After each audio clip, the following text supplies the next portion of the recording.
श्री शिवाय नमस्तुभ्यं प्रिय दोस्तों। पूज्य गुरु जी ने हाल ही में अपनी कथा में एक अनोखा और बेहद प्रभावी उपाय शेयर किया है।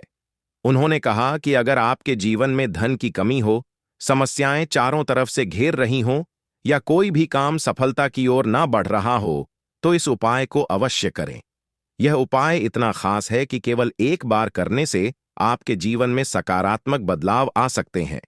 आपकी समस्याएं दूर होंगी और धन के नए स्रोत खुल सकते हैं। लेकिन इस उपाय को जानने से पहले अगर आप हमारे चैनल पर नए हैं तो कृपया हमारे चैनल द मतंग वास्तु को सब्सक्राइब करें और कमेंट बॉक्स में जय मां लक्ष्मी अवश्य लिखें। ऐसा करने से मां लक्ष्मी की कृपा आप पर बनी रहेगी और जीवन में धन समृद्धि कभी भी समाप्त नहीं होगी। दोस्तों, रसोई घर का हमारे जीवन में खास महत्व है। यह न केवल हमारा पेट भरता है, बल्कि घर की समृद्धि और सुख शांति का भी केंद्र माना जाता है। अक्सर रसोई में थोड़ी बहुत रोटियां या सब्जी बच जाती हैं, जिन्हें हम अगले दिन खाते हैं या कई बार फेंक भी देते हैं। लेकिन क्या आप जानते हैं कि रसोई में बची इन चीजों का सीधा असर हमारे जीवन की खुशहाली और धन धान्य पर पड़ता है। शास्त्रों में यह स्पष्ट कहा गया है कि रसोई घर में की गई कुछ गलतियां मां अन्नपूर्णा को नाराज कर सकती हैं। यदि ऐसा होता है तो घर में आर्थिक तंगी, क्लेश और दुर्भाग्य का सामना करना पड़ सकता है।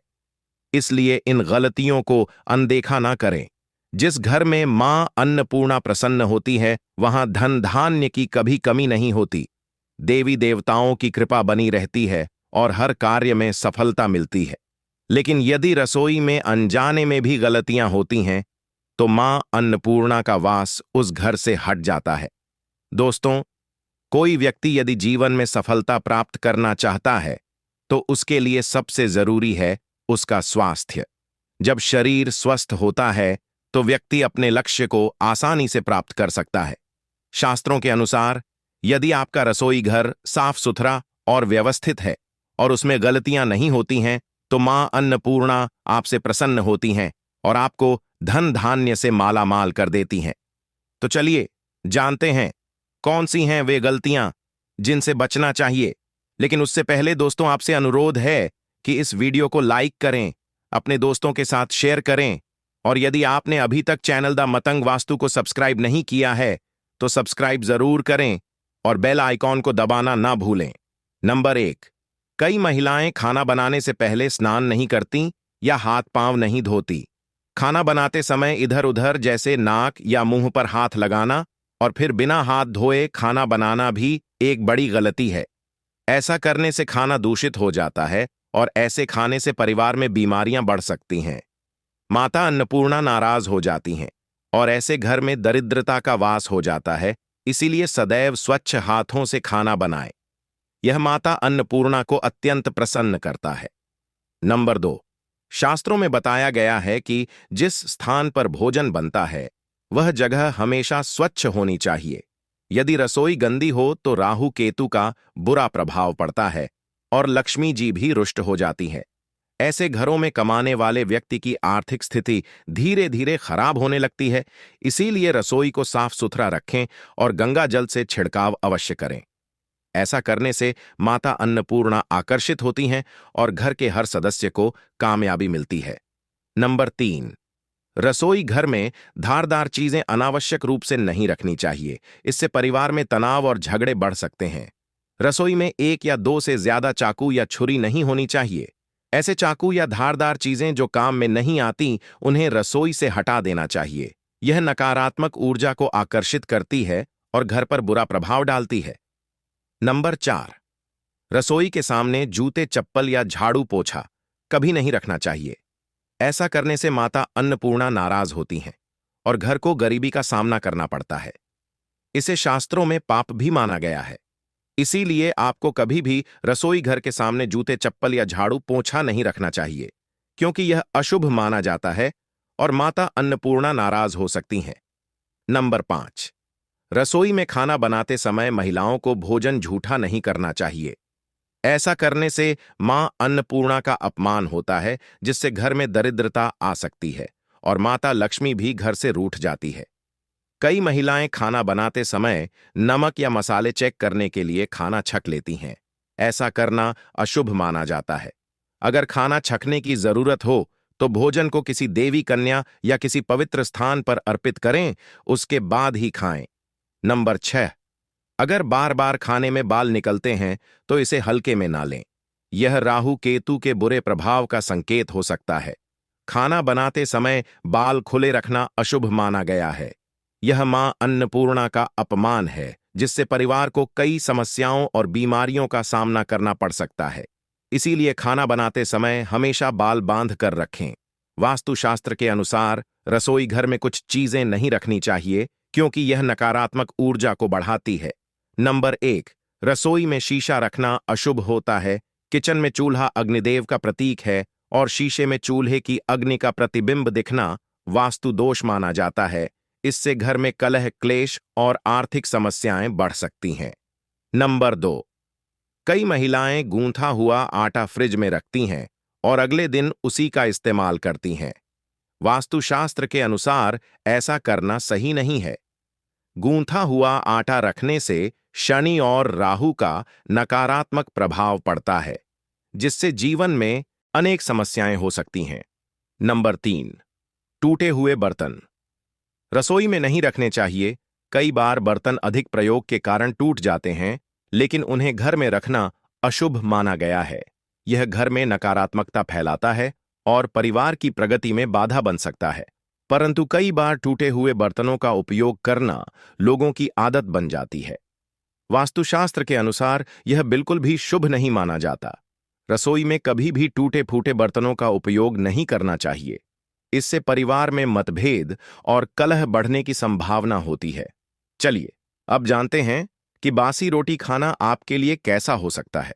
दोस्तों, जब खाना बासी हो जाता है तो अक्सर लोग उसे फेंक देते हैं। पर क्या आपने कभी सोचा है कि बासी खाना भी आपके लिए फायदेमंद हो सकता है? बासी रोटी आपके स्वास्थ्य और भाग्य दोनों पर सकारात्मक असर डाल सकती है। स्वास्थ्य की दृष्टि से देखें तो बासी रोटी पाचन तंत्र के लिए बहुत फायदेमंद होती है। इसमें फाइबर की भरपूर मात्रा होती है, जो पाचन में सहायता करती है। बासी रोटी खाने से पेट फूलने, गैस और कब्ज की समस्याएं दूर हो सकती हैं। इसे सही तरीके से खाया जाए तो यह किसी वरदान से कम नहीं है। शास्त्रों के अनुसार भोजन हमेशा ताज़ा ही खाना चाहिए, परंतु जब तक भोजन खाने योग्य हो और खराब ना हुआ हो, तब तक उसे फेंकना नहीं चाहिए। भोजन फेंकना मां अन्नपूर्णा का अपमान माना जाता है। जो व्यक्ति बासी भोजन का सम्मान करता है और उसे ग्रहण करता है, उस पर मां अन्नपूर्णा की विशेष कृपा होती है। हालांकि बासी रोटी खाने से पहले यह सुनिश्चित करना बहुत जरूरी है कि वह पूरी तरह सुरक्षित हो। यदि बासी रोटी में रेशे या फफूंद दिखाई दें तो उसे कभी भी ना खाएं। ऐसा करना स्वास्थ्य के लिए हानिकारक हो सकता है। लंबे समय तक बासी रोटी रखना जहर के समान माना जाता है, इसलिए इसे जल्दी उपयोग करें। अब दोस्तों, हम आपको पूज्य गुरुजी द्वारा बताए गए एक प्रभावशाली और चमत्कारिक उपाय के बारे में बताएंगे, जो आपकी किस्मत बदल सकता है। सनातन परंपरा में गाय गंगा और गायत्री का विशेष महत्व है। ऐसा माना जाता है कि गौ माता के शरीर में 33 कोटि देवी देवताओं का वास होता है। गौ माता की सेवा और पूजा करने से न केवल इस जन्म के बल्कि पिछले जन्मों के भी पाप दूर हो जाते हैं। गौ सेवा से मां अन्नपूर्णा और सभी देवी देवताओं की कृपा प्राप्त होती है। हर सुबह जब आप अपने घर में भोजन बनाना शुरू करें तो पहली रोटी को गौ माता के लिए अलग निकालें। यह एक ऐसा शुभ कार्य है जो आपके जीवन में सकारात्मक ऊर्जा और खुशहाली लाता है। यदि संभव हो तो इस रोटी को काली गाय को खिलाएं, और यदि काली गाय उपलब्ध ना हो तो सफेद गाय को भी दे सकते हैं। ध्यान रखें कि गौ माता के लिए दी जाने वाली रोटी ताजी होनी चाहिए। बासी रोटी कभी ना दें, क्योंकि यह घर में नकारात्मकता का प्रवेश कराती है और आपके कामों में रुकावटें पैदा करती है। रोजाना ताजी रोटी बनाकर इसे गाय को तुरंत खिलाने की आदत डालें। गाय को भोजन देते समय सड़ी गली चीजें देने से बचें। यह गाय का अपमान माना जाता है और इससे आपके भाग्य पर नकारात्मक प्रभाव पड़ सकता है। हमेशा स्वच्छ और ताजी चीजें ही गाय को अर्पित करें। यदि आप आटे की 11 लोइयां बनाकर उन पर हल्दी लगाते हैं और श्रद्धा के साथ गाय को खिलाते हैं, तो यह उपाय आपकी सभी परेशानियों को दूर करने में सहायक हो सकता है। लोई खिलाते समय गाय के सींग, पीठ और मस्तक पर हाथ फेरे और फिर उसके चरण स्पर्श करें। इससे न केवल आपकी समस्याएं दूर होंगी, बल्कि आपके जीवन में खुशियां और समृद्धि भी आएगी। गाय को रोटी खिलाते समय उसमें हल्दी, गुड़ मिश्री या घी अवश्य रखें। सूखी रोटी कभी ना दें। यह छोटा सा प्रयास आपके जीवन के कष्टों को समाप्त कर सकता है और आपके घर में सुख शांति का वातावरण बनाए रख सकता है। गाय की पूजा करते समय उसकी 7 बार परिक्रमा करें और उसे सच्चे मन से आशीर्वाद के रूप में स्वीकार करें। यह उपाय आपके रुके हुए कार्यों को पूरा करेगा और आपके जीवन को खुशहाल बनाएगा। आज हम आपको बताएंगे कि मंदिर में जो एक लोटा जल रखा जाता है उसका क्या करें, और मंदिर का लोटा कैसा होना चाहिए, पीतल का या तांबे का। कुछ लोग यह गलतियां कर देते हैं और बाद में पछताते हैं। ऐसी गलती आप कभी मत करना, नहीं तो कंगाल हो जाओगे, बर्बाद हो जाओगे। मंदिर में एक लोटा जल ऐसे कभी मत रखना। साथ ही जानिए, दीपक घर में कौन से पदार्थ का रखना चाहिए, तांबे का, लोहे का, पीतल का, कांसे या फिर स्टील का या माटी का। कुछ लोग अपने पूजा घर में गलत तरीके से दिए को रखते हैं और उनका घर बर्बाद हो जाता है। और जानिए, दीपक की बाती कच्चे कलावे से बनाएं या रुई से या फिर सूती हाथ में बांधने वाले कलावे से। कुछ लोग दीपक जलाते समय भयंकर गलती कर देते हैं, जिस कारण उन्हें पितृदोष, शनि दोष, काल सर्प दोष, मंगल दोष, भयंकर से भयंकर गरीबी का दोष भी लग जाता है। दोस्तों, कुछ लोग यहां पर ऐसे भी होंगे जो इस वीडियो को बीच में ही छोड़ देंगे। अगर इस वीडियो को आपको छोड़ना ही है तो अभी छोड़ देना, परंतु वीडियो को बीच में छोड़कर लक्ष्मी माता का अपमान मत करना। दोस्तों, बहुत समय से आप लोगों के प्रश्न आ रहे हैं कि मुख्य द्वार पर जल छिड़कने का सही समय क्या होता है और सही विधि क्या होती है, किस समय हमें जल छिड़कना चाहिए और क्या मुख्य द्वार पर जल छिड़कने के लिए स्नान करना आवश्यक है या बिना स्नान किए भी मुख्य द्वार पर जल का छिड़काव किया जा सकता है। झाड़ू लगाने से पहले या फिर झाड़ू लगाने के बाद जल को छिड़कना चाहिए।